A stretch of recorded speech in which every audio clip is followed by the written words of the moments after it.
I turned the key in the lock of my dream house, the one I designed and built with 3 years of my savings. Every nail, every board, every tile was chosen by me. I pushed open the front door and froze. Cardboard boxes lined the hallway. My sister Melissa stood in the living room, unpacking dishes like she owned the place. "What are you doing here?" I asked, my heart hammering against my ribs. She looked up with that smug smile I knew too well. "This is my house now, brother. Mom said so." The words hit me like a sledgehammer. I'd spent $28,000 on this place.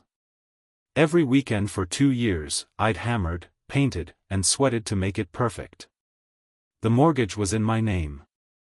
The utility bills came to me. "That's impossible," I whispered. Melissa pulled out a folder of papers from a box. "Paperwork's already done. My name's on the deed now." She waved the documents at me like a victory flag. "Mom transferred it this morning."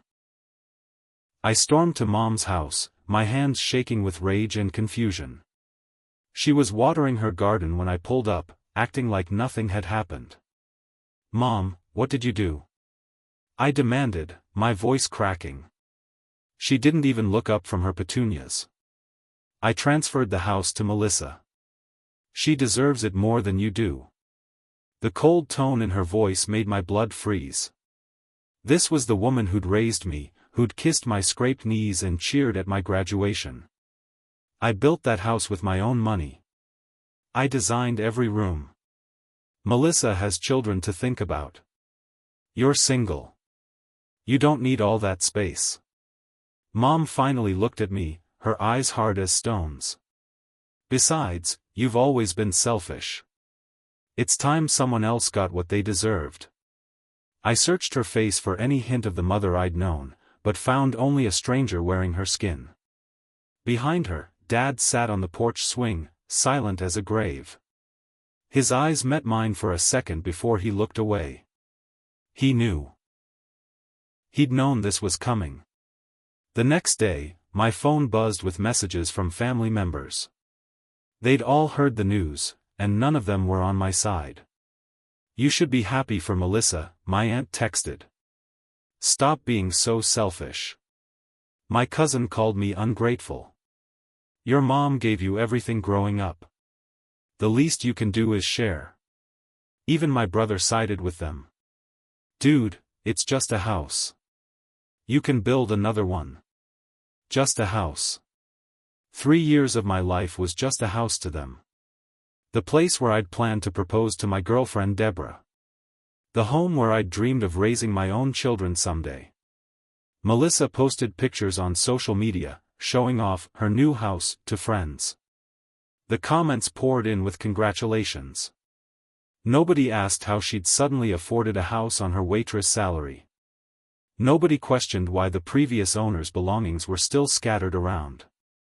"Finally got what I deserved," she captioned one photo, standing in the kitchen I'd tiled by hand.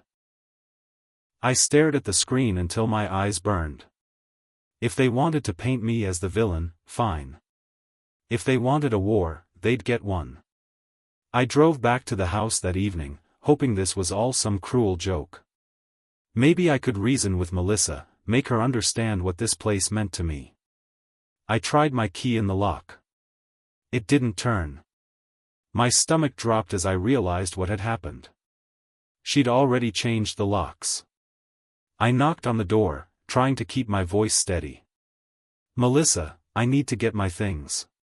She opened the door just wide enough for me to see her face. "Your stuff's on the porch." I looked to my right and saw my life dumped in garbage bags. My clothes, my books, my photo albums from college. Everything thrown together like trash. Some of my things were already getting damp from the evening dew. "You can't just kick me out. I live here." "Not anymore." Melissa's smile was poison sweet. "Good luck finding somewhere else." She slammed the door so hard the windows shook. I stood there for 10 minutes, staring at my belongings scattered across the porch like the pieces of my broken life. My neighbors watched from their windows, but nobody came to help.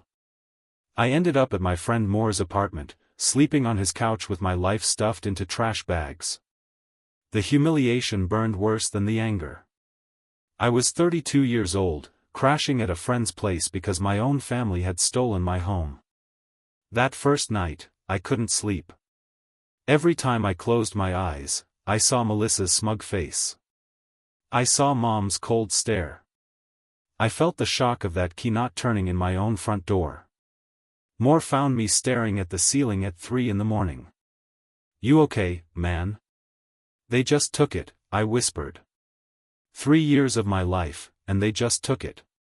"Have you talked to a lawyer?" I laughed, but there was no humor in it.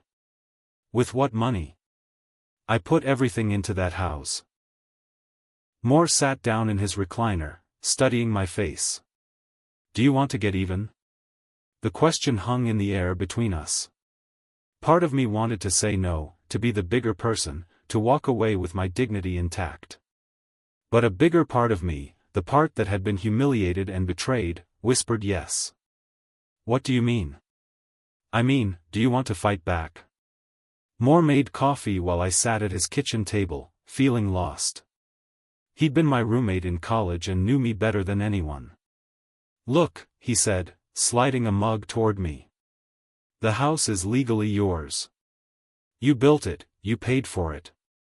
You just don't know how they managed to steal it. The deed's in her name now. But everything leaves a paper trail. Forged signatures, illegal transfers, fraud. There's always evidence if you know where to look." Hope flickered in my chest like a candle in the wind. "You think they broke the law?" "I think your mom didn't just magically make herself the owner of property that belonged to you. Someone had to sign papers. Someone had to approve transfers. And if they did it without your knowledge or consent, that's fraud." Moore pulled out his laptop and showed me websites about property law, tenant rights, and fraud investigation. "The question is, do you want to dig?" I thought about Melissa sleeping in the bedroom I'd painted last summer. I thought about Mom's cold voice telling me I didn't deserve what I'd built. I thought about my family treating me like a criminal for wanting to keep my own home. "Yes," I said. "I want to dig." 3 days later, I snuck back to the house while Melissa was at work. I still had my garage door opener, and she hadn't thought to change that code yet. I slipped inside like a ghost, my heart pounding so loud I was sure the neighbors could hear it. I crept to the home office where I'd kept all my important documents. Most of the filing cabinet was empty, but I found a few papers tucked behind the drawer.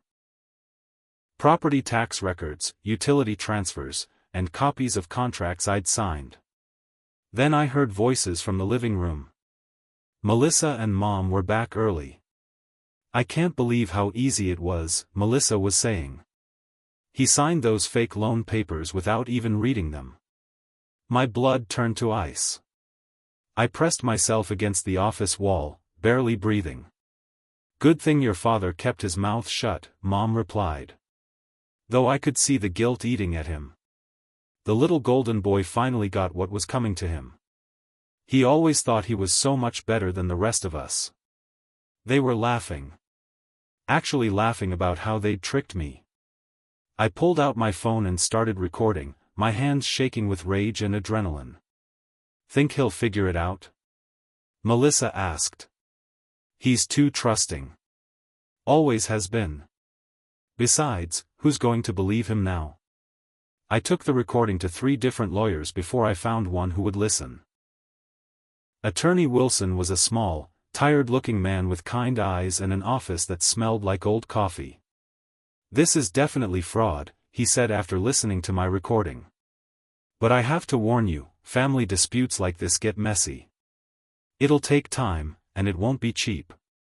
"How much time?" 6 months, maybe longer. They'll fight every step of the way, especially if they realize how much trouble they're in. I felt some of my hope crumble. 6 months of watching Melissa live in my house while I slept on Moore's couch. "But you do have a case," Wilson continued. This recording alone proves they defrauded you. The fake loan papers they mentioned, the forged signatures, the illegal property transfer. We can get your house back. I was about to shake his hand when my phone buzzed. A text from Melissa, we're remodeling tomorrow. Your old bedroom goes first. Thanks for the house, bro. The mockery in those words made my vision blur with rage. Mr. Wilson, how fast can we move on this? Well, we could start with an injunction to stop any major changes to the property. Do it. Do whatever it takes. The next morning, I made an anonymous call to the city building inspector. I'd like to report illegal construction work at 1247 Maple Street. No permits, possible electrical violations. 2 hours later, I parked across the street and watched the show. Melissa had hired contractors to knock down walls and expand the master bedroom. They'd been working for maybe an hour when the city inspector showed up. Stop all work immediately, he announced, clipboard in hand. This property is under investigation for unpermitted construction. I watched Melissa storm out of the house, her face red with fury. She screamed at the contractors, at the inspector, at anyone who would listen. The workers packed up their tools and left, shaking their heads. My phone rang within minutes. Melissa's name flashed on the screen. This was you, wasn't it? She screeched. I don't know what you're talking about. You called the city. You ruined my renovation. Maybe you should have gotten proper permits, I said calmly. You'll regret this. I promise you'll regret this. She hung up, but I was smiling for the first time in weeks. Let her be angry. Let her taste a little of the frustration I'd been swallowing. Within a week, Melissa had launched a campaign to destroy my reputation. She told everyone in town that I was unstable, jealous, and dangerous. She spread lies about me threatening her, about me breaking into the house, about me being unable to accept her generous gift from Mom. I heard the whispers at the grocery store, saw the way old neighbors crossed the street to avoid me. Moore warned me that people at his work were asking questions about his crazy friend. She's telling everyone you've lost your mind, he said. That you're stalking her and making threats. The lies hurt worse than I'd expected. These were people who'd known me for years, who'd watched me build that house board by board. But they believed Melissa's version because it was easier than questioning why a mother would steal from her own son. Then Moore brought me news that made my stomach drop. I heard from my cousin who works at the bank. Melissa's been shopping the house around to buyers. She wants to sell it and take the money. I felt like I'd been punched in the gut. It wasn't enough that she'd stolen my home. Now she wanted to sell it and profit from 3 years of my work. How long do we have? She's got a buyer coming to look at it this weekend. I called the potential buyer from a blocked number, pretending to be a concerned neighbor. I wanted to let you know that property is tied up in a legal dispute, I said. The current owner may not have clear title to sell. What kind of dispute? Fraud investigation. I'd check with a real estate attorney before you put any money down. The buyer thanked me and hung up. That afternoon, Melissa called the real estate agent to cancel the showing. Her buyer had backed out, spooked by the legal issues. I watched from Moore's car as Melissa paced around the front yard, screaming into her phone. She kicked the mailbox so hard it bent sideways. If I can't sell it, I'll make it mine forever, she shouted loud enough for the whole neighborhood to hear. But I could see the cracks forming in her confidence. The renovation was stalled. The sale had fallen through. And somewhere in the back of her mind, she had to know that the walls were closing in. My phone buzzed with another furious text, "Stop interfering or you'll be sorry." I deleted it without responding. Let her wonder what was coming next. Dad finally cracked 3 weeks later. I found him sitting alone at the diner where we used to eat breakfast when I was a kid. He looked older than his 65 years, his shoulders bent with shame. I couldn't sleep, he said when I sat down across from him. Haven't slept right since this whole thing started. Then why didn't you stop it? He stared into his coffee cup like it held answers.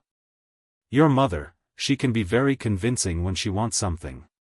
And Melissa, she kept saying you owed the family, that you'd gotten too big for your britches. So you let them steal my house. I let them talk me into something I knew was wrong. Dad's voice cracked. I've regretted it every day since. We sat in silence for a long moment. Finally, he slid a manila folder across the table. These might help. Inside were copies of documents I'd never seen before. Bank transfer records showing money moving between accounts. Signature comparison sheets where someone had practiced forging my handwriting. Even a recording device receipt from 3 weeks before the house transfer. Where did you get these? Your mother's not as careful as she thinks. She kept copies of everything in case she needed to cover her tracks later. I stared at the evidence, my hands shaking. Dad, this isn't just fraud. This is organized crime. He nodded sadly. I know, son. I know. I rushed the folder to Attorney Wilson, my heart racing with anticipation. He spread the documents across his desk, his eyes widening as he read. This is incredible, he muttered. Forged signatures, illegal wire transfers, conspiracy to commit fraud. Your father essentially handed us a roadmap to their entire scheme. What does this mean? Wilson leaned back in his chair. It means this isn't just a civil matter anymore. This is criminal. We're talking about felony fraud charges. I felt a mix of victory and sadness wash over me. Victory because I finally had the proof I needed. Sadness because my own mother was going to face criminal charges. What happens now? Now we take this to the district attorney. Your sister and mother could be looking at serious jail time. And the house? Oh, you'll get your house back. The question is whether you want to press criminal charges or try to settle this quietly. I thought about Melissa's smug smile when she'd shown me those forged papers. I thought about Mom's cold voice telling me I didn't deserve what I'd built. I thought about sleeping on Moore's couch while they lived in my dream home. I want to press charges. While the legal wheels turned slowly, I decided to have some fun with psychological warfare. I knew the house better than anyone since I'd built it myself.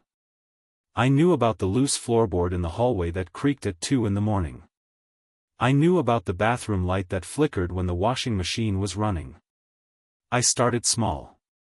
I called the utility company and had the electricity turned off for routine maintenance. Melissa's angry Facebook posts the next day were priceless, sitting in the dark because the power company is incompetent. Then I anonymously mailed her newspaper clippings about home invasion cases in the area. Stories about people who'd lost their homes to fraud getting violent revenge. I never threatened her directly, but I let her imagination fill in the blanks. The security cameras I'd installed were still connected to my phone app. Late at night, I'd turn them on and off, making the red recording lights blink in her windows. I'd trigger the motion sensors, causing lights to turn on in empty rooms. Melissa's social media posts grew increasingly paranoid. Someone's watching the house, she wrote. Feeling like I'm being followed. Then came the late-night phone call I'd been waiting for. Who's there? Melissa's voice was high and scared. I know someone's in my house. But I was sitting on Moore's couch, 2 miles away, with a perfect alibi. The breaking point came when I decided to go public with my story. I created anonymous social media accounts and posted the evidence online. The forged signatures, the fake loan papers, the recording of Melissa and Mom laughing about their scheme. Family steals son's dream home through fraud, I captioned the post.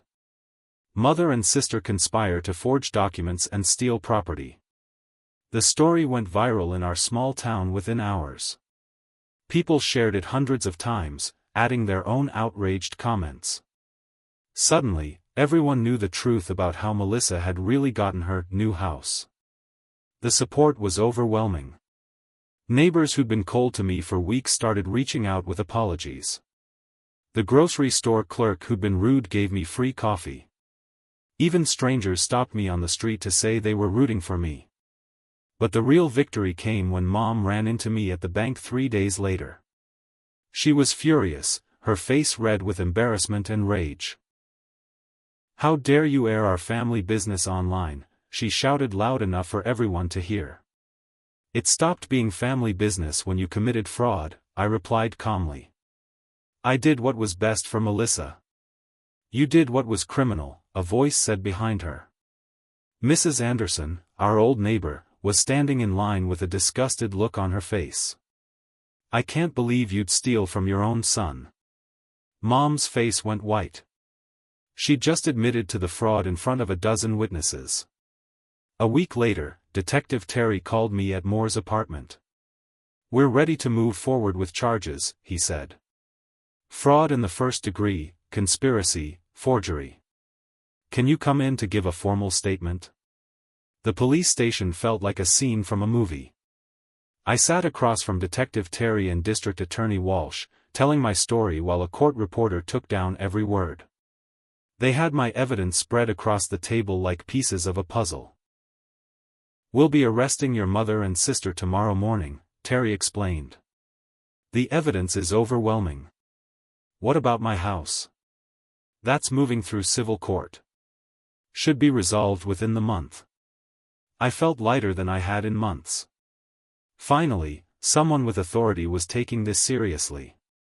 Finally, there would be consequences. My phone rang as I was leaving the station. Melissa's name flashed on the screen. "Please," she sobbed. "Don't do this. I'll give you back the house. I'll move out tonight." I listened to her cry for 30 seconds, remembering all the nights I'd cried on Moore's couch while she lived in my stolen home. Then I hung up. The next morning, I was drinking coffee at Moore's kitchen table when the news broke. Local news website, "Mother and daughter arrested in elaborate property fraud scheme." There was Melissa's mugshot, her makeup smeared, her eyes red from crying. There was Mom's photo, looking older and smaller than I'd ever seen her. Moore read the article over my shoulder. "Holy cow, they're calling it a sophisticated criminal enterprise." I felt no satisfaction, just a deep sadness that it had come to this. These W. 4. "Please don't press charges," Lucy begged. "Think of the family." "I did think of the family," I said. "For 3 years while I built that house. They decided family didn't matter when they stole it. But the call that broke my heart came from Dad. 'Son, I know you're angry, but she's still your mother. She stopped being my mother when she forged my signature and stole my home. Please. I'm begging you.' I hung up on him too. Some bridges, once burned, can't be rebuilt. 3 days after the arrests, I got a call from my neighbor Moore's cousin. 'You need to get over to your house right now,' he said. 'Someone's trashing the place.' I broke every speed limit getting there. The front door was standing wide open, and I could hear crashes and bangs from inside. I found Melissa in the kitchen, smashing dishes against the walls. The beautiful tile backsplash I'd installed was covered in broken ceramic. She'd spray-painted "Thief" across the living room wall. Broken glass covered the hardwood floors I'd refinished by hand. The bathroom mirror was shattered, and the toilet was overflowing onto the floor. 'You did this,' she screamed when she saw me. 'You destroyed everything.' 'I destroyed everything?' 'Look around, Melissa. Look what you're doing to my house.' She threw a coffee mug at my head. I ducked, and it exploded against the wall behind me. It was supposed to be mine. Mom promised it would be mine. Before I could respond, police sirens wailed outside. Someone had called in the disturbance. 2 officers burst through the front door, hands on their weapons. "Ma'am, step away from the homeowner," one of them ordered. Melissa looked around at the destruction she'd caused, then at the officers, then at me. The fight went out of her like air from a punctured balloon. "I just wanted a nice house," she whispered as they handcuffed her. The courthouse smelled like old wood and broken dreams. I sat in the gallery watching my sister and mother stand before Judge Oscar, their hands shackled, their lawyer looking defeated. The prosecution laid out the evidence methodically. The forged signatures, the illegal property transfers, the conspiracy to defraud me of my home. They showed photos of the damage Melissa had done in her final tantrum. This was a calculated scheme to steal property worth over $200,000, the prosecutor said. The defendants showed no remorse, even mocking the victim and destroying evidence. Melissa's lawyer tried to paint her as a victim of my mother's manipulation, a desperate single mother who just wanted a better life for her children. But the evidence was too overwhelming. Mom's lawyer argued that she was a confused elderly woman who didn't understand the legal implications of her actions. The prosecutor pointed out that she was 62, sharp as a tack, and had carefully planned every step of the fraud. When it came time for victim impact statements, I stood up and faced the woman who'd raised me and the sister I'd once protected from bullies.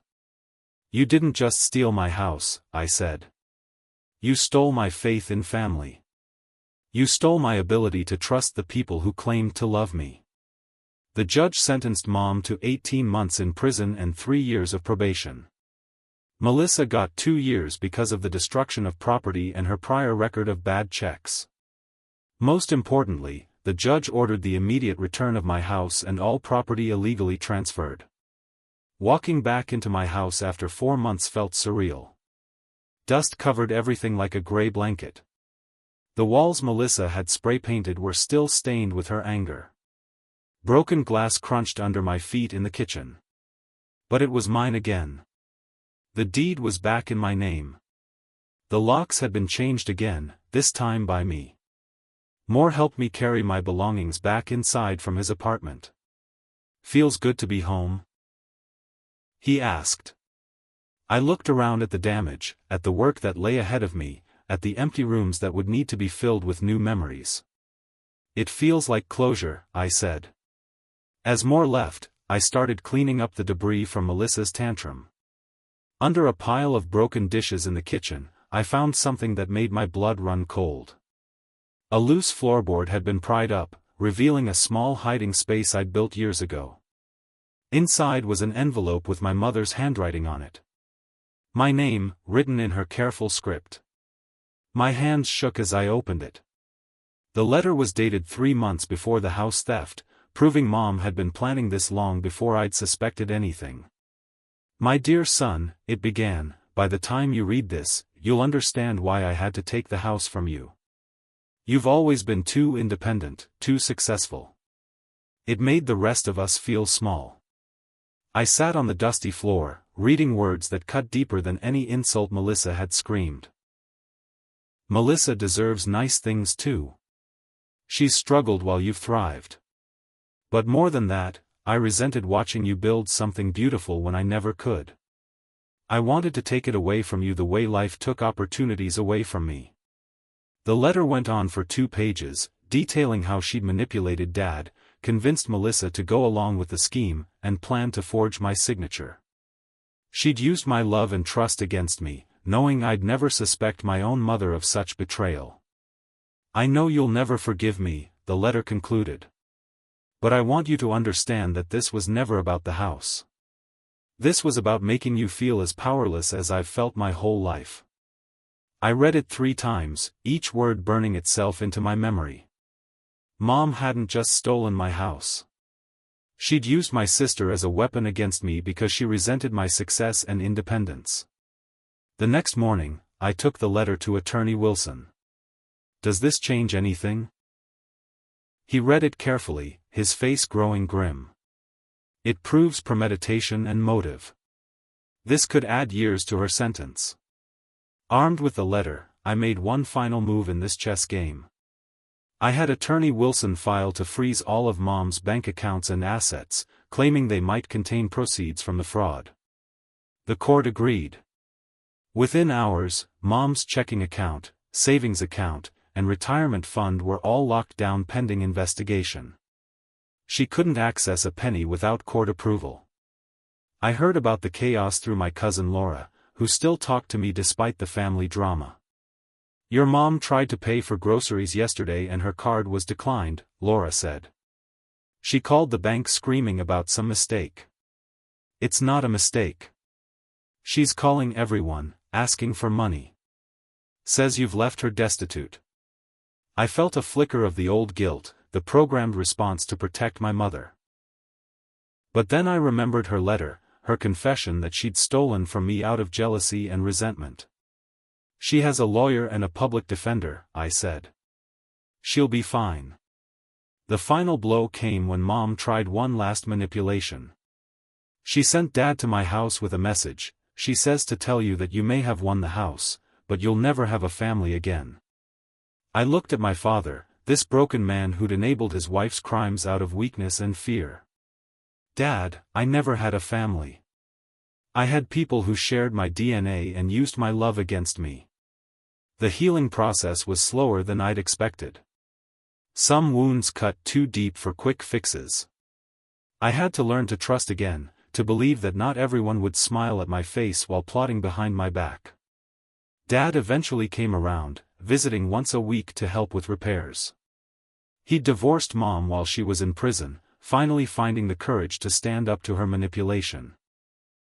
We rebuilt our relationship slowly, like reconstructing a house after a fire. "I should have protected you," he said one afternoon as we repainted the living room. "I was so used to keeping peace that I forgot to keep my son safe." I forgave him, but I set boundaries. Trust, once broken, has to be earned back piece by piece. My brother apologized too, admitting he'd been jealous of my success and eager to see me knock down a peg. Some relationships could be repaired. Others were beyond saving. But the real validation came when I decided to share my story online. I posted the whole saga on Reddit, complete with evidence photos and court documents. The response was overwhelming.